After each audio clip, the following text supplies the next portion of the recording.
se retrouve sur le live des rencontres des essentiels de bijoux. Je suis accompagné de Karen qui représente la perlerie et Gemma Boutique. Bonjour. Alors, je vous laisserai vous présenter, Karen, de nous dire déjà la différence entre la perlerie et Gemma Boutique. Est-ce qu'il y a une différence ou pas? Il y a une grande différence.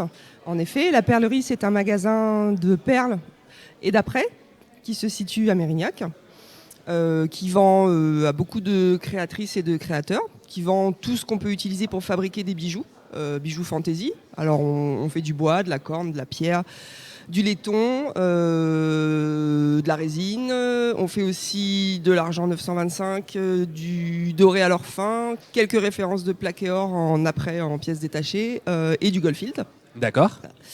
Et on s'est rendu compte à la perlerie que donc, nos créatrices ont besoin de vendre leur création, c'est un petit peu l'objet de leur métier, et que parfois c'est un petit peu compliqué. Elles vendent sur les marchés, elles vendent un peu sur Facebook, Market, elles vendent un peu sur Etsy, mais elles sont souvent noyées au milieu de plein d'autres produits qui ne sont pas forcément faits à la main. Enfin, c'est un petit peu un fourre-tout. Et donc on s'est dit que ça serait pas mal de leur proposer un outil pour qu'elles puissent mettre en vente leurs produits et où on mettrait vraiment en avant leur savoir-faire. Et le fait que c'est fait à la main, fabriqué en France, etc. D'accord. En fait, Gemma Boutique, c'est une marketplace qu'on est en train de lancer pour que nos clients créatrices puissent mettre en vente leurs produits. D'accord. Voilà. Donc c'est vraiment, vous mettez un espace virtuel pour ces créatrices et elles peuvent venir. Est-ce que vous avez un critère pour choisir, par exemple, ces créatrices qui veulent s'inscrire ou qui veulent mettre leurs produits sur Gemma Boutique? Alors oui, le premier critère, c'est qu'elles fabriquent. D'accord. Voilà, quelqu'un qui aujourd'hui voudrait faire du négoce, acheter des produits tout prêts et puis les mettre en vente, ça ne sera pas sur Gemma Boutique, ça sera ailleurs. Mais voilà, donc j'ai envie de dire le premier critère, c'est que ça soit des vraies créatrices qu'on recrute parmi nos clientes principalement, mais pas que. D'accord. Mais voilà, l'idée c'est vraiment de ne pas tromper le client et puis qu'elle ne se trouve pas en concurrence avec des produits fabriqués à l'étranger et où il n'y aurait rien de comparable en fait.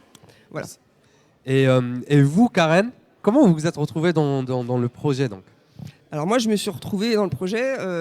J'ai acheté la perlerie il y a 2 ans maintenant, pratiquement, à des gens, Miguel et Manu, qui la tenaient depuis 30 ans, qui l'avaient créée de leurs mains, qui ont commencé il y a 30 ans par faire des marchés, et puis qui après ont ouvert une boutique à Bordeaux, rue Sainte-Catherine. D'accord. Et il y a 19 ans, ils ont migré à Mérignac parce qu'ils avaient besoin de surface. Donc aujourd'hui, la perlerie, c'est 460 mètres carrés de perles. C'est le plus grand magasin de perles et d'apprêt de France en termes de surface. On a 30 000 références. Et moi, je cherchais une société à racheter. Au départ, je suis responsable informatique et je travaille sur le web.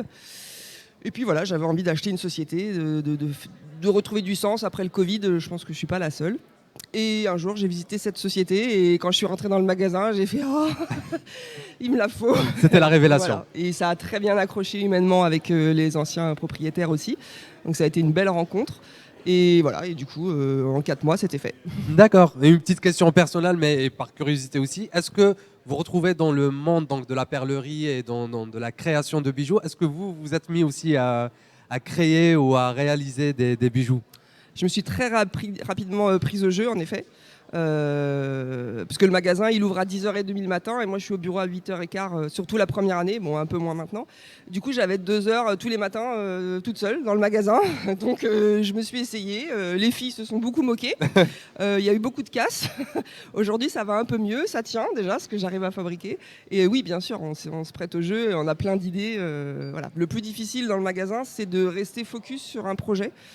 Parce que quand on arrive chez nous et qu'on ne sait pas trop quoi faire, on part dans tous les sens. Parce qu'il y a tellement de choses que... Voilà. J'imagine 450 mètres carrés, ça doit être un terrain de jeu pour énormément de... 30 000 références, c'est beaucoup de produits. Et on a vite tendance à commencer plein de choses. Et surtout quand on a, comme moi, l'accès à tout. On commence plein de trucs et puis on finit pas toujours. Donc c'est un peu marrant. En termes de clientèle créateur, créatrice, vous avez un quota entre les deux? Vous avez toute personne confondue? Entre créateurs et créatrices, oui, il y a un quota, c'est 90-10. J'ai beaucoup plus de femmes que d'hommes. C'était aussi, à mon sens, l'intérêt de la perlerie. Parce que je suis très attachée à la cause des femmes d'une manière générale et au fait qu'elles puissent parfois être mises en lumière, je trouve que c'est bien. Et pour ce qui est de la répartition entre les professionnels, parce que c'était peut-être ça la question, et les particuliers, Oui. Des fois la limite est un peu floue parce que les créatrices, elles sont en micro-entreprise, elles font pas toujours uniquement cette activité-là, parfois elles font autre chose. Je pense à ma banquière que je salue, par exemple. Néanmoins, je dirais que c'est 60% de particuliers qui font ça en loisirs créatifs et 40% de gens voilà, un peu plus professionnels qui font ça de manière plus professionnelle, quoi. D'accord. Ça répond aussi à peut-être à ma prochaine question qui était en fait sur les si on veut acheter, donc est-ce qu'on est obligé d'être un créateur confirmé avec un statut juridique ou est-ce que juste en étant un amateur qu'on a envie d'essayer, est-ce qu'on peut venir aussi acheter Alors, on vend à tout le monde. On vend aux particuliers et aux professionnels. On fait du détail et du demi-gros. On a aussi un site internet qui reprend tous les produits. Ce qu'on propose pour nos clients pros, alors il faut créer une carte. Il y a un formulaire que je vous invite d'ailleurs à aller remplir sur le site, sur le stand. On fait des cartes pro qui ouvrent droit à des réductions spéciales pro et au magasin et sur le site internet. D'accord. Sur l'ensemble des références de la perlerie. On peut retrouver ce formulaire bien entendu sur votre stand qui porte le numéro 17 et 18 parce qu'on a la perlerie et j'ai ma boutique bien sûr. Et en termes d'actualité, donc mis à part donc le lancement, donc j'ai ma boutique, est-ce que c'est déjà lancé? Est-ce que ça va être mis aujourd'hui? C'est aujourd'hui. Voilà, on a commencé à présenter le projet sur les réseaux sociaux il y a un mois à peu près. Et aujourd'hui, officiellement, on ouvre le recrutement des créatrices qui voudront mettre en vente leurs produits. On avait gardé l'exclu pour les essentiels du bijou. D'accord. On trouvait que c'était sympa de lancer ça maintenant. D'accord. On n'a pas tout à fait finalisé la plateforme. Enfin, le site est créé. Il nous reste juste à mettre en place la solution de paiement qui va permettre à J'ai ma boutique d'encaisser les ventes sans qu'on prenne nous l'argent. Donc l'argent va être un peu comme sur une caisse des dépôts, si vous voulez, qui après va nous reverser la petite participation, la petite commission que nous on prend et reverser la grosse partie de la vente à la créatrice directement. Et peut-être d'autres actualités qui arrivent au niveau de la perlerie? Alors il y a d'autres projets. Il y a notamment l'ouverture d'une deuxième boutique dans une autre ville, loin de Bordeaux. D'accord. Pour l'instant, c'est pas encore concrétisé, mais c'est le deuxième gros projet qui se prépare pour 2025.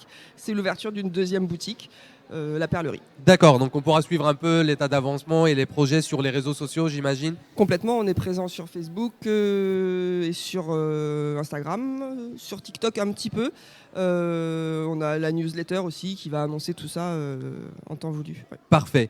Pour finir, une dernière question. Qu'est-ce qui vous a motivé en fait à rejoindre donc, ces rencontres, les essentiels du bijou, et qui vous a motivé à venir aussi avec nous aujourd'hui sur ce salon? Alors c'est vrai que quand Yael m'a sollicité, bon déjà c'est une très bonne cliente à nous, puisqu'elle fait des belles créations et qu'elle se fournit en partie chez nous, donc déjà on se connaît un peu. Donc on l'a reçu déjà et après on a trouvé le projet hyper intéressant parce que c'est vrai que la création de bijoux fantasy, elle n'est pas très structurée en France, il n'y a pas vraiment de syndicat, il n'y a pas d'école, il n'y a pas trop de réseau et du coup les créatrices, nous on le voit aussi puisqu'on fait des soirées pro à la perlerie de temps en temps en nocturne et on voit qu'elles sont contentes de se retrouver entre elles, de pouvoir échanger sur des problématiques communes. Nous-mêmes on y est confrontés, je pense par exemple à la prise de photos de pièces dorées, de bijoux, de perles d'après. C'est hyper technique, c'est hyper compliqué et je pense que toutes les créatrices qui veulent mettre en valeur leurs produits rencontrent ce problème-là. Donc c'est vrai que c'est intéressant de pouvoir se retrouver entre nous et d'échanger là-dessus. Donc ça nous a trouvé ça, j'ai trouvé que c'était très, très intéressant, très judicieux. Et puis au-delà de ça, on ne pouvait pas avoir un salon sur la création de bijoux à Bordeaux et que nous, en étant à Mérignac, on n'en fasse pas partie. C'était pas possible. Nous sommes contents aussi de vous avoir parmi nous sur ce salon. Merci Karen d'avoir participé à ce live et on vous retrouve sur le stand numéro 17 et 18. En effet, merci. Merci.